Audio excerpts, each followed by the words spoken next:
प्रिय विद्यार्थियों, नमस्कार।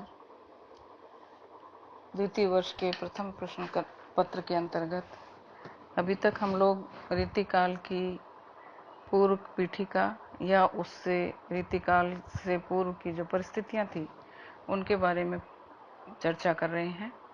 मैंने आपको राजनीतिक, आर्थिक और सामाजिक परिस्थितियों के बारे में बताया। आज हम तत्कालीन कलात्मक परिस्थितियों के बारे में बात करते हैं। मैं आपको बताना चाहती हूँ कि इस काल में आर्थिक परिस्थितियों के समान ही कला के क्षेत्र में भी प्रदर्शन की प्रवृत्ति बहुत अधिक बढ़ गई थी। इन दिनों सामूहिक प्रवेश के कारण वासना मुखर हो उठी थी और मौलिक प्रतिभा के स्थान पर कला के माध्यम से लोग बाग या साहित्यकार कला का दुरुपयोग करने लगे थे। स्वतंत्रता सुधार के स्थान पर राधा और कृष्ण के अश्लील चित्र अंकित किए जाने लगे थे। शिव और पार्वती तक को भी नहीं छोड़ा। संगीत कला में भी यही स्थितियां थी। आश्रयदाताओं की रुचि के अनुरूप श्रृंगार को या कहीं कहीं श्रृंगार से बढ़कर अश्लीलता तक को कला का जामा पहनाकर कवि चमत्कारवादी कलाकृतियों को सुनाते थे। तो इस प्रकार कला के क्षेत्र में अश्लीलता बढ़ी थी और साहित्यिक स्वरूप या साहित्य की जो भावना थी वो प्रतियोगिता के कारण धीरे धीरे तिरोहित होने लगी थी। जहाँ तक साहित्य का सवाल है, इस युग में अलंकरण की प्रवृत्तियों का प्राधान्य था और कलाकार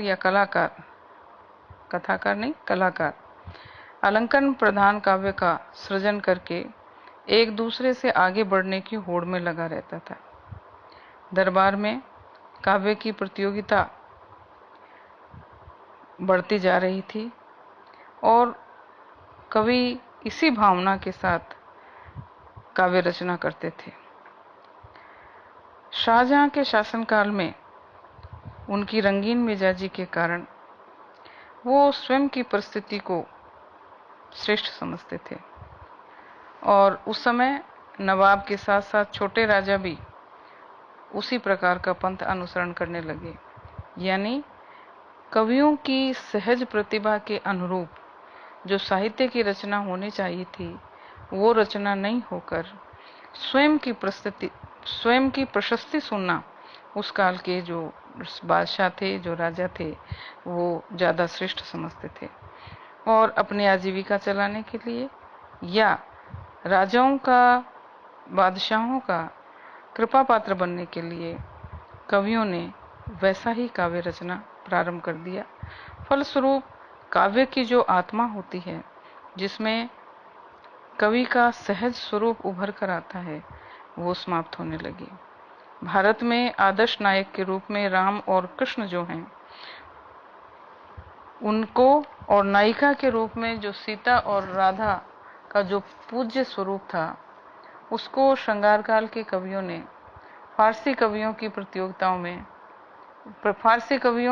प्रतियोगिता के कारण राधा कृष्ण और सीता राम को लैला मजनू की श्रेणी में बिठा दिया। कृष्ण काव्य की मधुर भक्ति में विलास लीलाओं का चित्रण होने लगा। राम भक्ति भी अपनी मर्यादा को भूलकर सखी भाव में लीन होने लगी।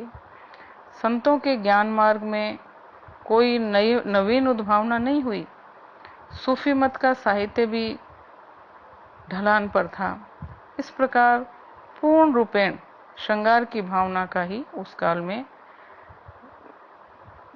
जो काव्य था उसमें पूरी श्रृंगार की भावना से ही वह काव्य उत्प्रोत था।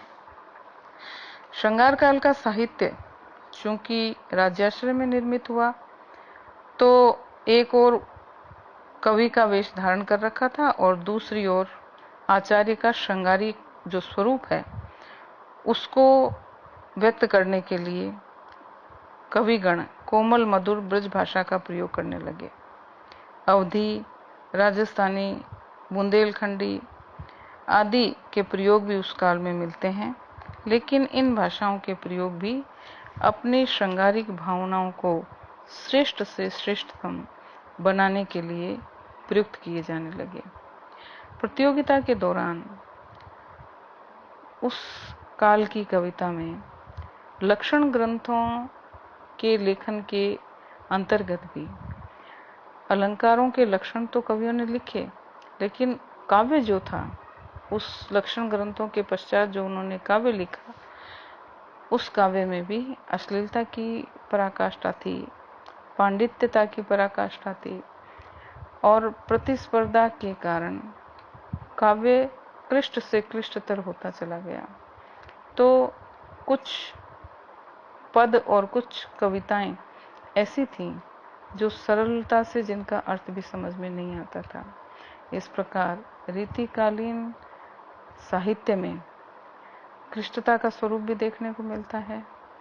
प्रतियोगिता के कारण लक्षण ग्रंथों से बोझिल भी हो गया था वो काव्य, और श्रृंगार की भावना या नारी के स्वरूप का चित्रण अधिकता के साथ उस काल में कवियों ने किया।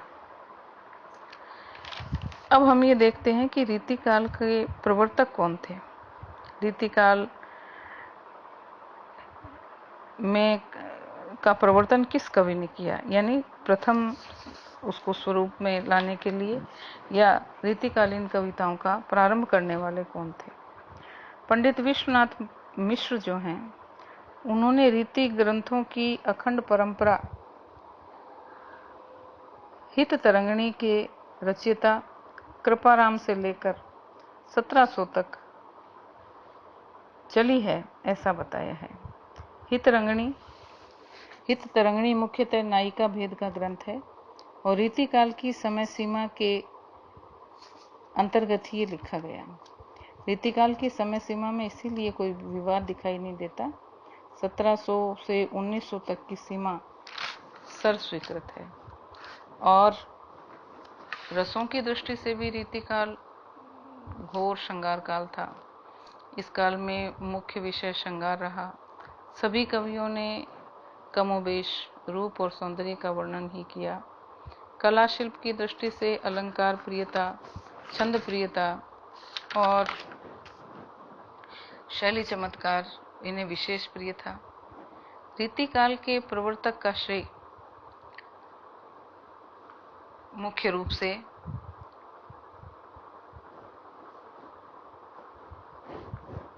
उस कवि को मिलता है जो इस परंपरा या प्रवृत्ति की नींव डालने वाला है।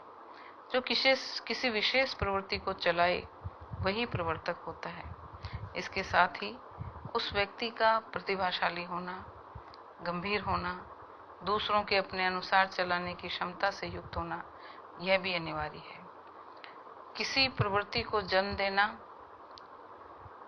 उसके लिए यही पर्याप्त नहीं है, अपितु प्रवर्तक के लिए यह भी आवश्यक है कि उसके द्वारा जो मार्ग बनाया गया है उसके अनुसरण करता भी हूं। जब तक ये नहीं होता तब तक प्रवर्तक होने का श्रेय नहीं दिया जा सकता। कुछ विद्वान आचार्य केशव को रीतिकाल का प्रवर्तक मानते हैं और कुछ आचार्य चिंतामणि त्रिपाठी को उनका रीतिकाल का प्रवर्तक मानते हैं। डॉक्टर श्याम सुंदर दास का मत है कि ये समयाभिभाव के अनुसार केशव भक्ति काल में पढ़ते हैं और गोस्वामी तुलसीदास के समकालीन रामचंद्रिका लिखने के कारण वे रीतिवादी नहीं कहे जा सकते। उन पर संस्कृत साहित्य का इतना प्रभाव पड़ा था कि अपने काल की हिंदी काव्यधारा से पृथक होकर वे चमत्कारवादी कवि बन गए थे और हिंदी रीतिकालीन ग्रंथों की परंपरा के आचार्य कहलाए। आचार्य केशव को श्याम सुंदर दास ने रीतिकाल का प्रवर्तक माना, किंतु ये उचित नहीं है, क्योंकि केशव ने रीति ग्रंथों का सृजन किया और केशव से पूर्व भी कई रीति ग्रंथ लिखे गए थे, जैसे सूरदास की साहित्य लहरी, नंददास की रसमंजरी, कृपाराम की हित तरंगिणी। इन ग्रंथों में काव्यशास्त्र का गंभीर व सांगोपांग विवेचन नहीं हुआ था। काव्यशास्त्र की पद्धति पर रचना करने वालों में केशव का नाम ही आता है।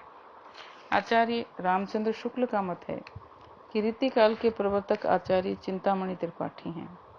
इन्होंने हिंदी साहित्य के इतिहास में लिखा कि इसमें संदेह नहीं कि काव्य रीति का सम्यक समावेश पहल आचार्य केशव ने किया, पर हिंदी में रीति ग्रंथों की अविरल और अखंडित परंपरा का प्रवाह केशव की कवि प्रिया के प्राय 50 वर्ष बाद चला, और वह भी एक भिन्न आदर्श को लेकर, केशव के आदर्श को लेकर नहीं।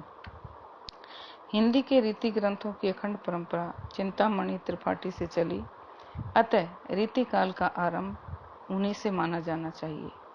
काव्य विवेक, कविकुल कल्पतरु और काव्य प्रकाश उनके 3 काव्य ग्रंथ रीतिकाल में लिखे गए। शुक्ल जी की इस मान्यता का खंडन करते हुए डॉक्टर नगेंद्र, केशव के पूर्व और केशव के समय में कोई जनरुचि अनुकूल नहीं थी, इसलिए रीति परंपरा में बल नहीं आ पाया, ऐसा कहते हैं।